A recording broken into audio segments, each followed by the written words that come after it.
14 صدیوں سے یہ قوم اپنا حق مانگ رہی ہے. کیا حق مانگ رہی ہے؟ صرف اتنا حق کہ ذکر اہل بیت کرنے دو. ایک ہی مطالبہ ہے، ذکر حق کرنے دو. جہاں بھی جھگڑا ہوتا ہے اسی بات پر ہوتا ہے کہ ہم حق کہیں گے، دنیا کہتی ہے کہنے نہیں دیں گے. تو یہ مطالبہ ہے ظہور امام تک کہ صرف ایک حق چاہیے اور وہ اس ذکر کا حق کا بیان چاہیے. زہرا نے بتایا مطالبہ ضرور کرنا، ملے یا نہ ملے. اور اس کے بعد آواز دی کہ لاؤ میرے باپ کا ترکہ اور ورثہ مجھے دے دو. تو جواب ملا گواہی لائی ہو؟ گواہ ہیں تمہارے پاس؟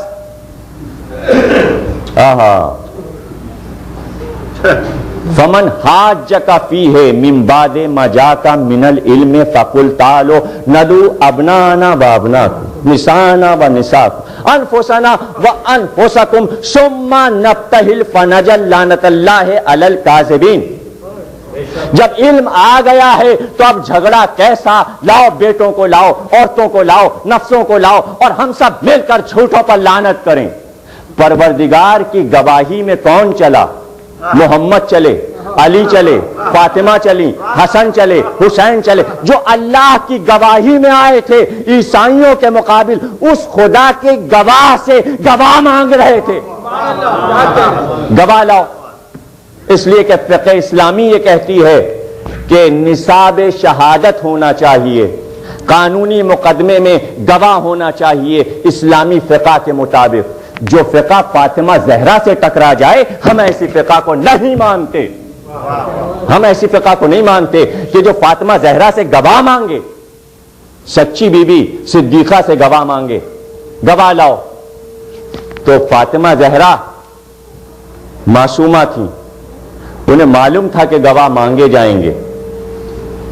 بی بی تیاری کے ساتھ آئی، بتایا کہ تمہیں تو ابھی مقدمہ لڑنے کا شعور بھی نہیں ہے. میں وکالت بھی کر سکتی ہوں، میں جج بھی بن سکتی ہوں، میں کیس لڑ سکتی ہوں اور قرآن کی روشنی میں کیس لڑوں گی. زہرا نے بتایا کہ میں تو اصولی قانونی لا کے مطابق عدالت میں آ گئی. تمہیں اتنا نہیں معلوم کہ جس پر مقدمہ کیا جاتا ہے وہ جج نہیں بن سکتا. زہرا نے تو حکومت پر مقدمہ کیا ہے. حکومت کو کہنے میں آنا چاہیے، جج تیسرا ہونا چاہیے. دنیا کے لا میں ہے، قانون میں ہے، جس پر مقدمہ ہوتا ہے وہ فیصلہ نہیں کر سکتا.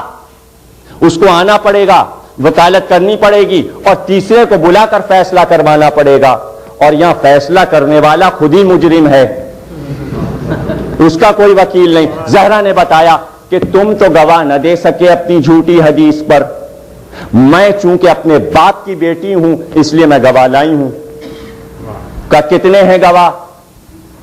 کہ علی کو لائی ہوں گواہی میں، حسن کو لائی ہوں گواہی میں، حسین کو لائی ہوں گواہی میں اور اپنے گھر کی کنیز ام ایمن کو لائی ہوں گواہی میں. جواب ملا کہ اسلام میں 2 مرد ہونے چاہیے گواہ یا 4 عورتیں. تمہاری گواہی ناکافی ہے اس لیے قابل قبول نہیں. جو بی بی پہلے سے یہ جانتی ہے کہ گواہ مانگے جائیں گے اور گواہ لے کر گئی ہے، کیا اس بی بی کو یہ نہیں معلوم کہ 2 مرد اسلام میں ہوتے ہیں اور 4 عورتیں؟ تو بی بی کے لیے کیا مشکل تھی؟ مردوں میں ایک علی کو لے جاتی، ایک سلمان کو لے جاتی، 2 گواہ ہو جاتے، بی بی کو مل جاتا ورثہ، مطالبہ بھی ختم ہو جاتا عدالت کا. اور اگر نہیں لے جانا تھا 2 مرد تو 4 عورتیں لے جاتی. 4 عورتیں پوری تھیں. اسما بنت امیس کو لے جاتی، جناب فضہ کو لے جاتی، جناب ام سلمہ کو لے جاتی اور جناب ام ایمن کو. 4 عورتیں جاتی، گواہی دیتی، حق مل جاتا.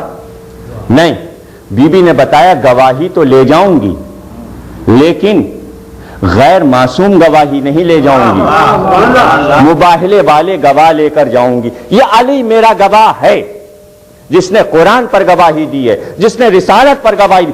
مانو یا نہ مانو کا ایک ہے. اور دوسری بات یہ کہ شوہر کی گواہی بیوی کے حق میں نہیں مانی جاتی. تم اپنے شوہر کو لائی ہو اور اس کی گواہی بیوی کے حق میں نہیں مانی جائے گی, ناکافی ہے. علی پیچھے ہٹ گئے. اور یہ حسن اور حسین یہ بھی تو رسالت کے گواہ ہیں, بچوں کو لائیں. کہ اسلام میں بچوں کی گواہی قابل قبول نہیں ہے. بچے بھی پیچھے ہٹ گئے. کہ اب تم یہ سمجھ رہے ہو کہ نصاب شہادت کامل نہیں, گواہی کا نصاب میں نے کامل نہیں کیا. اب ایک گواہ اور لائی ہوں اور وہ ہے ام ایمن. اور کہا ام ایمن تم آگے بڑھو اور گواہی دے دو, گفتگو کرو ان سے عدالت میں آگے بڑھ کے. غور نہیں کیا آپ نے, گھر میں فضہ بھی کنیز ہے, اسما بنت امیس کو بھی کنیزی کا دعویٰ ہے, ام سلمہ ام المومنین ہیں, رسول کی بیوی ہیں, لیکن کسی کو نہیں لے گئیں. یہ ام ایمن کو کیوں لے گئیں؟ سیاست الہیہ کی نمائندہ ہے بیوی, 14 معصوموں میں واحد معصومہ ہے اور وہی علم رکھتی ہے جو رسول کے پاس تھا. کس کو لے گئی؟ ام ایمن کو. کیوں لے گئی ام ایمن کو؟ جناب ختمی مرتبت کے والد جناب عبداللہ نے بازار سے خریدا تھا کنیزی میں. جناب عبداللہ نے ام ایمن کو خرید کر کنیز بنایا تھا. عرب کا دستور تھا کہ جب کوئی مر جاتا تھا تو مال و متاع بیٹے کو ملتا تھا, اس کے بعد اس کے بیٹے کو. تو اس میں زیادہ تر جو مال ہوتا تھا کنیزیں ہوتی تھیں, غلام ہوتے تھے, نیزے ہوتے تھے, تلواریں ہوتی تھیں, گھوڑے ہوتے تھے, ناقے ہوتے تھے. ظاہر ہے کہ بینک بیلنس تو نہیں ہوا کرتا تھا اس زمانے میں, یہی چیزیں تھیں اور اسی کی وراثت تھی. زمین تھی, باغات تھے, کھیت تھے. تو بی بی اس لیے لائی ام ایمن کو کہ دیکھو عبداللہ کی کنیز ہے ام ایمن. جب عبداللہ کی وفات ہوئی تو یہ کنیز وراثت میں محمد کو ملی. جب محمد کی وفات ہوئی تو یہ کنیز وراثت میں مجھ کو ملی. نبی وارث ہوتا بھی ہے, وارث بناتا بھی ہے, ورنہ یہ کنیز پھر حکومت کو مل جاتی. اگر محمد کا مال حکومت کا ہے اور قبضہ حکومت کرنا چاہتی ہے نبی کے مال پر, تو سنو, جتنے نیزے چھوڑے ہیں وہ میرے گھر میں, جتنی تلواریں چھوڑی ہیں وہ میرے گھر میں, جتنے لباس چھوڑے ہیں وہ میرے گھر میں, جتنی کنیزیں چھوڑی ہیں وہ میرے گھر میں. لے سکتے ہو تو لے کر دکھاؤ. اور یہی نہیں, علم کا وارث بھی ہم کو بنایا ہے. سب کچھ چھین سکتے ہو, علم نہیں لے سکتے. دیکھو میں اس کنیز کو گواہی میں لائی ہوں, یہ وراثت میں چلی آ رہی ہے 3 پشتوں سے, اور اس لیے لائی ہوں کہ ذرا اس سے بات کر کے دیکھو. جواب ملا ایک عورت ہے. کہا پہلے بات تو کرو, ایک عورت ہے, بات کرو. آگے بڑھی, کیا بات کرنا ہے؟ کہا سنو, اس مسجد نبوی میں آج جہاں تم نے دربار لگایا ہے, اسی جگہ پر اس منبر سے تم نے رسول کو کہتے یہ سنا ہے یا نہیں کہ ام ایمن جس نے مجھے ماں کی طرح پالا ہے وہ سچی بیوی ہے اور جنتی بیوی ہے؟ کہا ہاں سنا ہے, ہم نے سنا ہے کہ رسول نے یہ کہا کہ ام ایمن سچی ہے. کہا تمہیں معلوم ہے میں جھوٹ نہیں بول سکتی؟ کہا ظاہر ہے جب رسول نے تمہیں سچا کہہ دیا تو تم جھوٹ کیسے بول سکتی ہو؟ تو کہا میں گواہی دیتی ہوں کہ فدق فاطمہ کا ہے. صلوات پڑھیے گا.